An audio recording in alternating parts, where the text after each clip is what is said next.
Jayant, video का title देख के आप एग्जैक्ट समझ चुके होंगे कि हम आरआरबी ग्रुप डी की बात करने वाले हैं कि इतने कम अटेंडेंस क्यों है।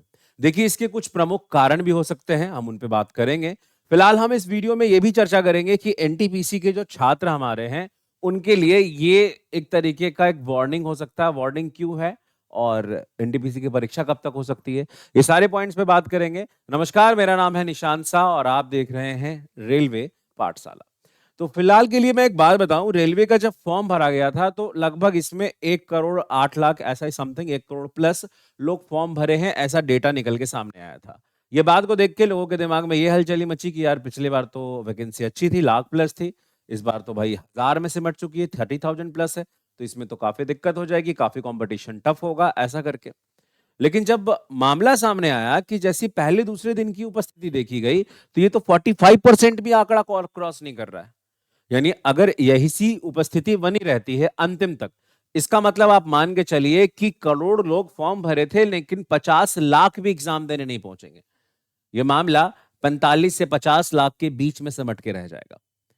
तो सबसे बड़ी बात आती है कि इसके पीछे प्रमुख कारण क्या है। देखिए, वैसे प्रमुख कारण से पहले मैं आपको बताऊं, किसी भी परीक्षा के लिए 60-65% अटेंडेंस एक मान्य होता है। 60-65% अटेंडेंस ही रह जाता है, हार्डली जो है 65 चला जाता है। मतलब 60% 50% ऐसे देखा जाता है कि अमूमन ये अटेंडेंस रहता है।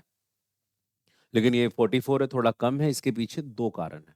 पहले तो जो बड़े एग्जाम के लोग फॉर्म भरते हैं, सीजीएल हो गया, सीएचएसएल हो गया, जो इनकी तैयारी करते हैं, उन्होंने भी ग्रुप डी की परीक्षा का फॉर्म डाल दिया है। जो रेलवे की तैयारी कर रहे हैं उनके अलावा की मैं बात कर रहा हूँ। और ये ग्रुप डी की परीक्षा का फॉर्म डालने के बाद जब परीक्षा की तिथि आई तो हो सकता है उन्होंने सोचा यार ये क्या ही देने जाए, छोड़ दो ऐसा करके। दूसरा एक प्रमुख कारण रहा कि बच्चों को एक तरीके से गलत तरीके से उलझा के रखा गया कोर्ट केस के चक्कर में, कि चलो यार कोर्ट केस के चक्कर में, चलो केस केस खेलने के चक्कर में हम तुम्हें दाएं बाएं कर देते हैं। बच्चों ने समझा कि परीक्षा अभी नहीं होगी, अभी मामला कोर्ट में है, और वैसी वीडियो बना के लोग डाल भी रहे थे कि हम जीत रहे हैं, आईटीआई वालों का फ्यूचर खतरे में है।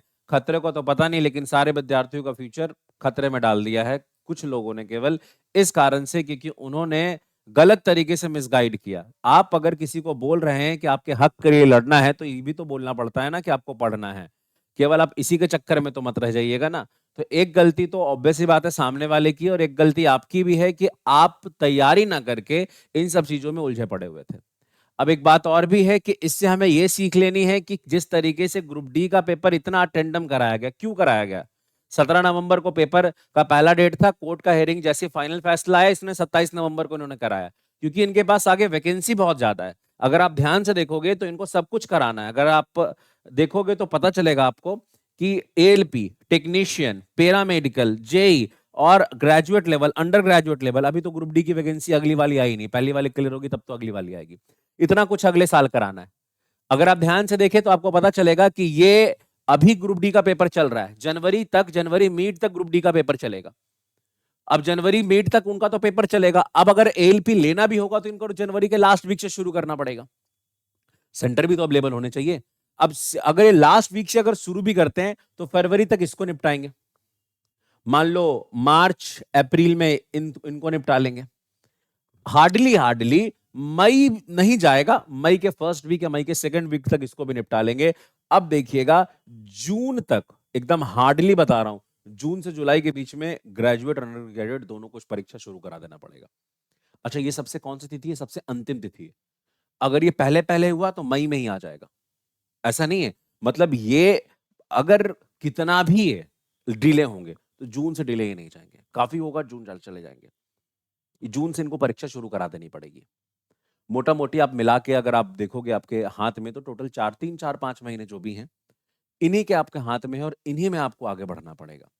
अब जो बच्चा अगर सही तरीके से तैयारी कर रहा है, एकदम सीरियसली, वो सीरियस एस्पिरेंट है, तो मैं पहले आपसे ये कहना चाहूंगा कि अगर आप देखो तो कुल मिला के इस बार जो ग्रेजुएट और अंडर ग्रेजुएट को मिला के टोटल वैकेंसी आप देखोगे 8,868 वैकेंसी है। अब वैकेंसी का जो स्तर है अगर आप ध्यान से देखें तो किस प्रकार से गिरता जा रहा है। अगर मैं ग्रेजुएट लेवल की बात करूं तो 2019 में जो वैकेंसी 24,000 थी और 2024 में जो 8,000 थी, अब 2025 में 5800 हो गई है। इसके पीछे एक बड़ा रीजन है कि पंचवर्षीय योजना नहीं चल रहा है। पहले क्या होता था, वैकेंसी हर 5-5 साल में आ रही थी। अब वैकेंसी रेगुलर आ रही है, 24 में भी आया, 25 में भी आया। अगर ये वैकेंसी 26 में भी आए, 27 में भी आए, अगर ये वैकेंसी कंटिन्यू रहता है तो वैकेंसी की संख्या थोड़ी कम देखने को मिलती है, लेकिन थोड़ा कम मिले और रेगुलर मिले तो वो हमारे लिए बढ़िया होता है, खराब नहीं होता है।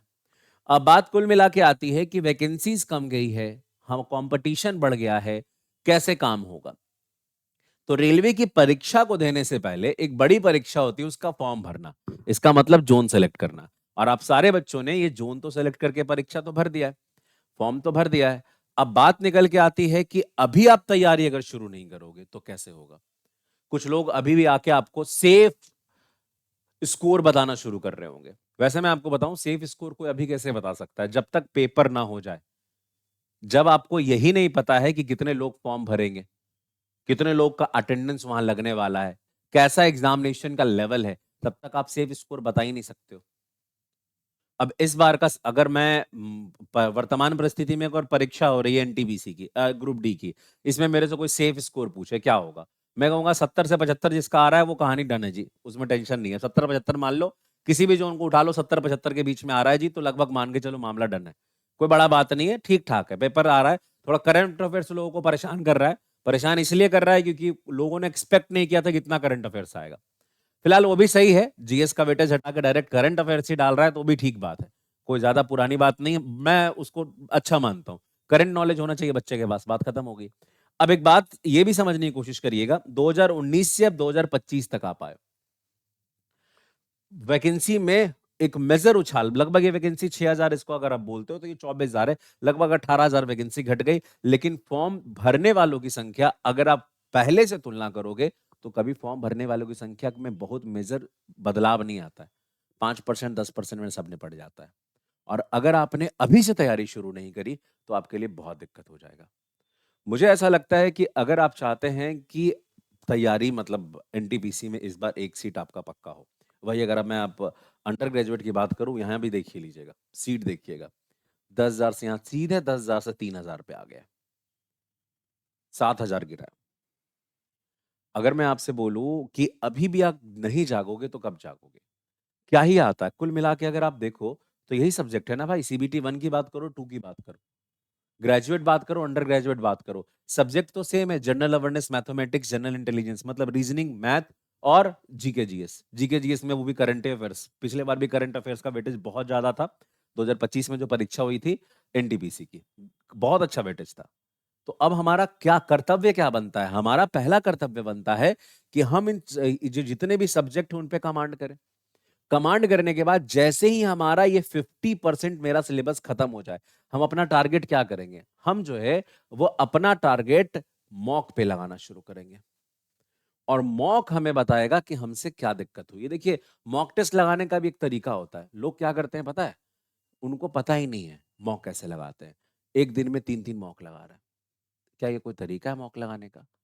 मॉक लगाने का सबसे सटीक तरीका, अगर आप सप्ताह के टोटल 6 दिन, 7वां दिन मैंने छोड़ा है, एमडब्ल्यूएफ में अगर आप मॉक लगा रहे हो तो टीटीएस में उसी मॉक का डिस्कशन करो।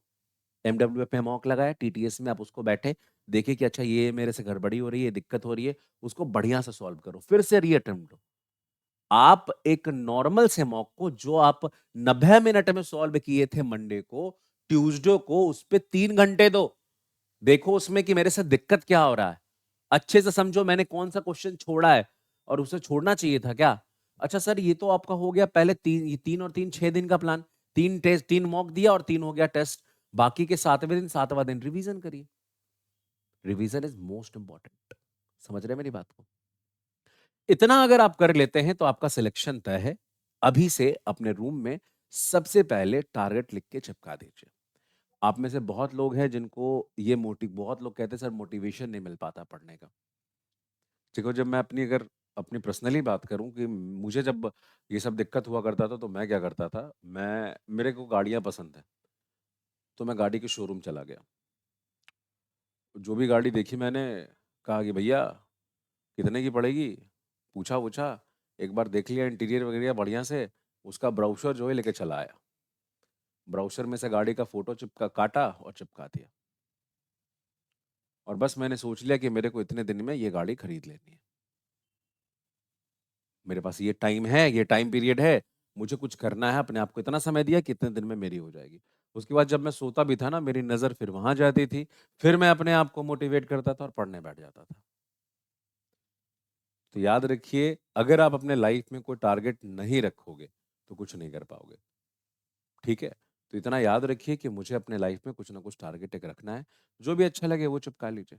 फिलहाल महज़ाल मैं आपसे थोड़ा-सा आगे बढ़ के एक बात कहना चाहूँगा कि अब इतनी तो बातें कर ली सर, लेकिन क्या आपके पास उसको इसका सॉल्यूशन भी है एनटीपीसी के लिए? तो एनटीपीसी के लिए मेरे पास एक बढ़िया सॉल्यूशन आपके लिए है कि अभी हमारे पास एक ड्रीम बैच है, आरआरबी एनटीपीसी ड्रीम बैच, जिसका प्राइस अभी 499, इस वीडियो को आप देख रहे हो तो 499 पड़ेगा। आपको इस नंबर पे, दिए गए नंबर पे बस आपको कॉल कर लेना है। आपको दिक्कत होकर परचेज करने में तो बहुत शानदार सा बैच है। आपको मैं कह रहा हूं, कोई भी परेशानी, किसी भी तरीके की दिक्कत इस बैच के बाद आपको नहीं आएगी। वन स्टॉप सॉल्यूशन है, समस्या अनेक समाधान एक, ड्रीम बैच। ठीक है?